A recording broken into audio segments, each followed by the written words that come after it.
Pablo Escobar का नाम आपने सुना ही होगा। अगर नहीं सुना तो इस एक्सप्लेनेशन के बाद आप कभी भी नहीं भूलोगे। वो 80s का बहुत ही बड़ा कोलंबियन ड्रग लॉर्ड था और उसी की लाइफ पर लविंग पाब्लो ये 2017 की एक हॉलीवुड मूवी आज मैं आपको एक्सप्लेन करने वाला हूँ। उसने इतना सब कुछ किया था कि अगर उसकी लिस्ट भी बनाई जाए फिर भी 2 आवर्स की मूवी बन जाती है। उसका फॉल कैसे हुआ, वो कैसे पकड़ा गया, यही आज की मूवी एक्सप्लोर करेगी। तो अंत तक इस वीडियो को ज़रूर देखिएगा। अगर आपको वीडियो अच्छा लगता है तो प्लीज़ इसे लाइक और कमेंट ज़रूर कर दीजिए। अब बिना किसी तरीके एक्सप्लेनेशन स्टार्ट करते हैं। हमारी मूवी स्टार्ट होती है और ये सारी स्टोरी हमें एक जर्नलिस्ट जिसका नाम था वर्जीनिया ये बता रही थी। वो पहले पाब्लो की गर्लफ्रेंड हुआ करती थी। हमें 1993 दिखाया जाता है। वर्जीनिया अपनी कंट्री में सेफ नहीं थी तो वहाँ से वो भाग रही थी। उसके साथ एक DEA एजेंट भी था जिसका नाम है शेपर। ये हमारा और एक मेन कैरेक्टर है। वो सब फिर अमेरिका आए और उसे होटल में रखा जाता है। पाब्लो के खिलाफ वर्जीनिया सब गवाही देने वाली थी। उसने जो भी किया था ये सारी चीज़ों के बारे में उन्हें बताने वाली थी। इसी वजह से वो अनसेफ थी, उसे प्रोटेक्ट किया जा रहा था। वर्जीनिया का सर बहुत ही ज़्यादा दुख रहा था तो एस्प्रिन मांगती है, पर DEA एजेंट ने उसे कहा कि यहाँ पर aspirin as a drug treat किया जाता है, इस वजह से तुम्हें नहीं मिल सकता। इस पर वर्जीनिया बहुत हंसी। उसने कहा कि अगर ये बात पाब्लो सुनता तो पहले हंसता और उसके बाद आप सबको मार डालता। और इसी के साथ अपना पास्ट बताना स्टार्ट करती है। अब मूवी में हमें 1981 का पीरियड दिखाया जाता है। पाब्लो अपने बहुत ही शानदार से घर पर राइड कर रहा था। उसका एक आदमी हॉर्स से टकरा गया तो तकलीफ में था तो उसे वो मार डालते हैं। इसके बाद घर में हमें पाब्लो की वाइफ दिखाई जाती है जिसका नाम है मरिया। मरिया स्विमिंग पूल के बाहर देख रही थी। उसका बच्चा पाब्लो के आदमी के साथ खेल रहा है। उसे बात सही नहीं लगती। वो पाब्लो से कहती है कि मैंने तुम्हें बहुत बार बताया कि अपनी फैमिली और बिजनेस को अलग अलग रखा करो। पाब्लो उससे माफ़ी मांगता है पर फिर भी आज रात पार्टी थी जिसके लिए रेडी हो रहा था। वो घर से बाहर निकला। उसने एक पेनी स्विमिंग पूल में डाली। अपने बेटे को उसे ढूंढने के लिए कहा। उसका बेटा अब कुछ भी नहीं सुनेगा तो अपने आदमियों से वो बात करता है। एस्कोबार ने कुछ एजेंट्स को मारा था। उसकी कुछ फाइल्स थी, उसे बर्न करने का काम वो अपने आदमियों को देता है। इसके लिए कितने भी पैसे लगे ये सारा कुछ वो फंड करने के लिए रेडी था। इसके बाद हम वर्जीनिया को उसके पास आता देख सकते हैं। वो एक जर्नलिस्ट थी तो उसका आज इंटरव्यू लेने के लिए आई हुई थी। वो बाहर आते ही पाब्लो के आदमियों के गन्स वगैरह देखकर बहुत ही डर जाती है। पाब्लो भी उसे लेने के लिए आया हुआ था पर उसे लगा कि उसका वो सर्वेंट है तो कहती है कितने सारे गन्स यहाँ क्यों है, तुमने मुझे डरा दिया।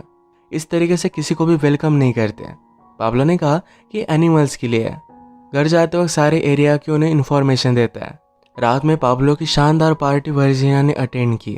जब पाब्लो का आदमी उसे पाब्लो को दिखाने के लिए लेकर गया तो सरप्राइज थी। पाब्लो से कहता है तुम टीवी से रियल लाइफ में और भी ज़्यादा ब्यूटीफुल लगती हो। वर्जीनिया ने कहा कि तुम्हारे पास्ट को लेकर बहुत सारी बातें चल रही है। पाब्लो कहता है कि पास्ट को लेकर हमें क्या करना है, फ्यूचर के बारे में हमें सोचना चाहिए। मैं गरीबों के लिए 2000 घर बनवाने वाला हूँ, इसके बारे में तुम्हें मुझसे क्वेश्चंस पूछने चाहिए। वर्जीनिया को पाब्लो के सारे इलीगल बिजनेस के बारे में पता था पर पाब्लो उसे एक जगह पर लेकर आया। वहाँ पर वर्जीनिया ने सारे गरीब बच्चों को देखा। उनके लिए पाब्लो एक घर बनाने वाला है तो बात उसे बहुत ही अच्छी लगती है। वहीं से वर्जीनिया ने डिसाइड कर लिया था कि उसे कुछ भी फर्क नहीं पड़ता कि किस तरीके से पाब्लो अपने पैसे कमाता है, उन्हें यूज़ कैसे करता है ये इम्पोर्टेंट है। नेक्स्ट सीन में ये दोनों एक डेट पर आए। पाब्लो को वर्जीनिया का हंसना बहुत ही पसंद था। उसे पूछता है क्या तुम्हारी शादी हुई है। वर्जीनिया कहती कि चॉइस से नहीं। वो अपने हस्बैंड से डिवोर्स लेना चाहती है पर उसे डिवोर्स दे नहीं रहा। पाब्लो ने कहा कि मैं तुम्हारी हेल्प कर सकता हूँ। इसके बाद वर्जीनिया के डॉक्टर हस्बैंड को बीच ऑपरेशन से उठवाकर ज़बरदस्ती डिवोर्स पेपर पर साइन करवाए जाते हैं। वर्जीनिया का शो चल रहा था तभी उसे ये न्यूज़ मिली। इसी डिवोर्स को सेलिब्रेट करने के लिए पाब्लो और वो एक प्राइवेट आइलैंड पर आते हैं। ये दोनों इंटीमेट हुए। उसके बाद ही पाब्लो रेडी होने लग गया था। एक्चुअल में यहाँ आने का रीज़न कुछ अलग ही था। कंट्री के सारे माफिया यहाँ पर आए हुए थे। अब आगे का बिजनेस किस तरीके से करना है, कौन सा एरिया किसका होगा, इसकी सारी प्लानिंग उन्होंने आज बनाई। वर्जीनिया कहती है कि आज मैं इतने डेंजरस लोगों में थी पर फिर भी उसे बहुत ही सेफ लग रहा था। और इसके बाद हमें 1982 दिखाया जाता है। किस तरीके से पाब्लो के ट्रक्स अमेरिका में आया करते थे ये हमें अब पता चलेगा। रोड के बीच में एक आदमी ने ट्रक खड़ा कर दिया। उसके बाद ऊपर से एरोप्लेन आया और वो हाईवे पर लैंड करता है। नीचे ऑलरेडी पाब्लो के आदमी वेट कर रहे थे। ये जल्दी से वहाँ पर पहुँचते और सारा सामान लेकर आते हैं। यही सब करते हुए कुछ सामान नीचे गिर गया था और पुलिस को इसके बारे में पता चल जाता है। एक बहुत बड़ा इशू बन गया था। प्रेसिडेंट को लगता है इससे सारी यूथ खराब हो जाएगी। इसके खिलाफ वो स्ट्रिक्ट एक्शन लेने वाले थे। इन सब चीज़ों को कंट्रोल करने के लिए एजेंट शेपर्ड को हायर किया गया। उसे कहते हम एक्स्ट्राडिशन ट्रीटी को क्रिएट करने वाले हैं, जिससे अमेरिकन एजेंट से पाब्लो को अमेरिका में अरेस्ट कर यहाँ पर लेकर आ सकते हैं और उसे यहीं पर सज़ा होगी। ऐसा करना उस वक्त इलीगल था, पर फिर भी ये ट्रीटी को क्रिएट करने वाले थे। इसके बारे में जब पाब्लो को पता चलता है तो इसे लेकर वो मीटिंग लेता है। उसने कहा कि अगर एक्चुअल में हुआ तो वो सब बहुत ही ज़्यादा ट्रबल में आ जाएंगे। इसके खिलाफ उन्हें फ़ाइट करनी पड़ेगी, पर ये फाइट उन्हें इनसाइड से करनी है। मतलब अगर वो गवर्नमेंट का हिस्सा बन पाए तो बहुत ही बेस्ट चीज़ होगी। पहले तो उसे सब लोग मना कर रहे थे, पर पाब्लो ने कहा कि अगर पॉलिटिक्स में जीतना है तो सबसे इम्पॉर्टेंट है पैसे। हमारे पास वो बहुत ज़्यादा है। इसके बाद हर एक पॉलिटिशियन को बहुत सारे पैसे देने लग गए। अगर दो पार्टीज खड़ी है तो दोनों पार्टीज को प्रोवाइड करते थे, यानी कि कोई भी जीते उन्हीं की सरकार आएगी। सुबह पॉलिटिशियंस के लिए पार्टी चलती थी और रात में स्मगलिंग। पाब्लो आजकल जो भी कर रहा था ये सब उसकी वाइफ को अच्छा नहीं लगता। वो कहती है कि हमें और कितनी चीज़ें चाहिए, हमारे पास पैसे है, सब कुछ है, यह सब इनफ नहीं है। पाब्लो कहता है कि मुझे रिस्पेक्ट चाहिए, मेरा बेटा मुझ पर प्राउड होना चाहिए।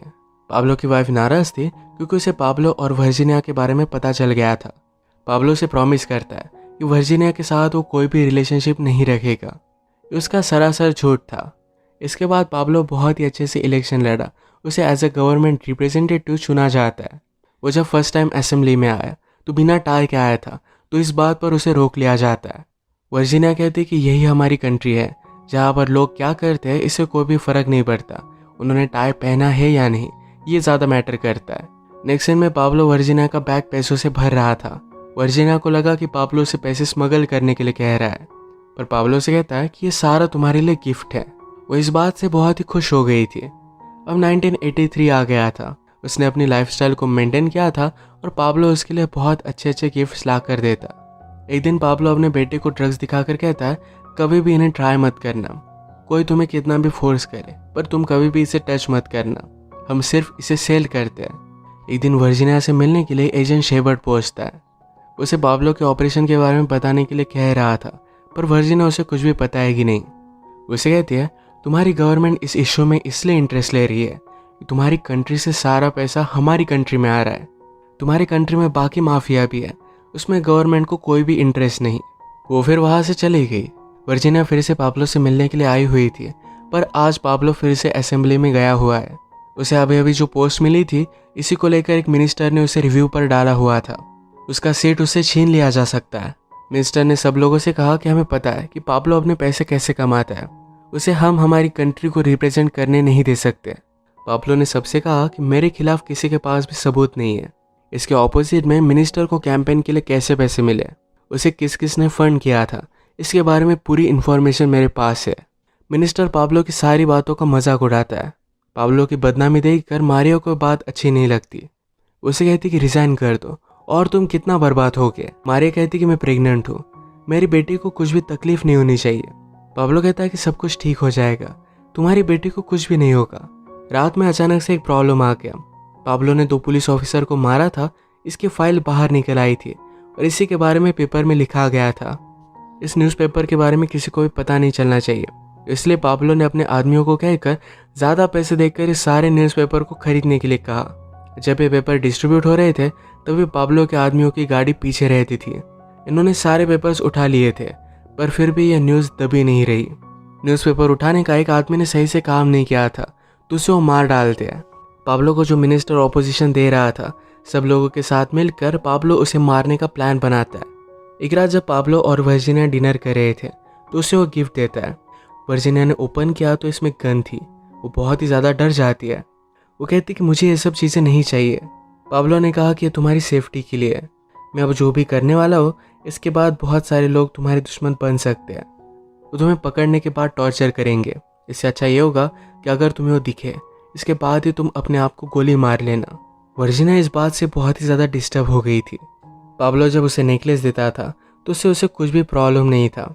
वो क्या करता था इस बात को इग्नोर कर देती थी, पर अब जब गन दी है तो सचमुच में वो बहुत ही ज़्यादा डर गई थी। ये मूवी बताती है कि हम जो भी करते हैं इसके कंसिक्वेंसेस तो हमें भुगतने ही पड़ते हैं। नेक्स्ट सीन में पाब्लो सिकारियोस के पास आया।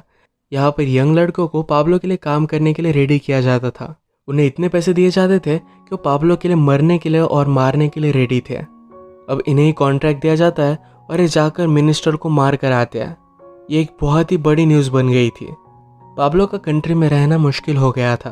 वो पनामा में जाकर रह रहा था और अब हमें 1984 दिखाया जाता है। उसकी कोलंबिया की वाइस प्रेसिडेंट के साथ मीटिंग चल रही थी।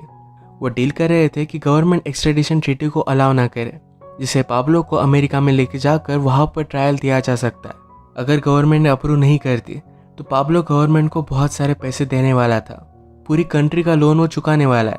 वाइस प्रेसिडेंट इसके लिए मना कर रहे थे, तो पाब्लो ने कहा कि अगर ऐसा नहीं किया तो जंग होगी। इसके बाद पाब्लो की बेटी का कोलंबिया के बाहर ही जन्म होता है। उसने जो अपनी वाइफ को प्रॉमिस किया था कि उसकी बेटी सेफ रहेगी, ये प्रॉमिस वो फुलफिल नहीं कर पाया। इसके बाद थोड़ा टाइम गुजर गया और एक रात वो वर्जीनिया से मिलने के लिए कोलंबिया में आ जाता है। वर्जीनिया कहती है कि आजकल मुझे बहुत सारे लोग फॉलो कर रहे हैं, उसे थोड़ा भी सेफ नहीं लगता। उसे कहती कि तुम ये सब कर क्या रहे हो। पाब्लो ने कहा कि इसमें मेरा कोई भी फॉल्ट नहीं है, गवर्नमेंट ने मुझे अच्छी तरीके से ट्रीट नहीं किया, तूने इसका अंजाम भुगतना पड़ेगा। वो वर्जीनिया को अपने साथ लेकर जाना चाहता था पर उसे मना कर देती है। इसके बाद हम देख सकते हैं कि पाब्लो ने कंट्री में बहुत सारे इन्फ्लुएंशियल लोगों को मार दिया था।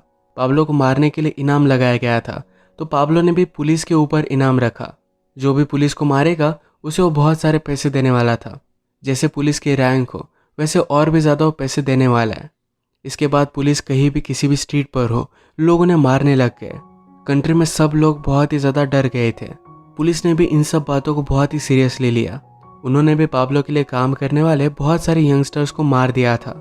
पाब्लो को पकड़ने के लिए एक पूरी यूनिट ही क्रिएट की गई। इसका ऑपरेशन एजेंट शेपर्ड ही देख रहा था।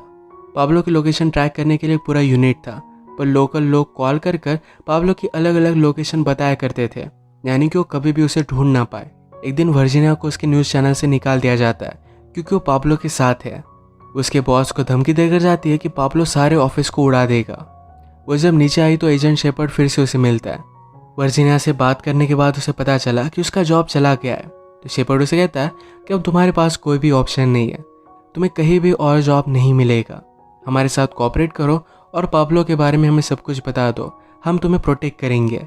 वर्जीनिया उसे कुछ भी नहीं बताती, पर आज वो उसके साथ फ्लर्ट कर रही थी।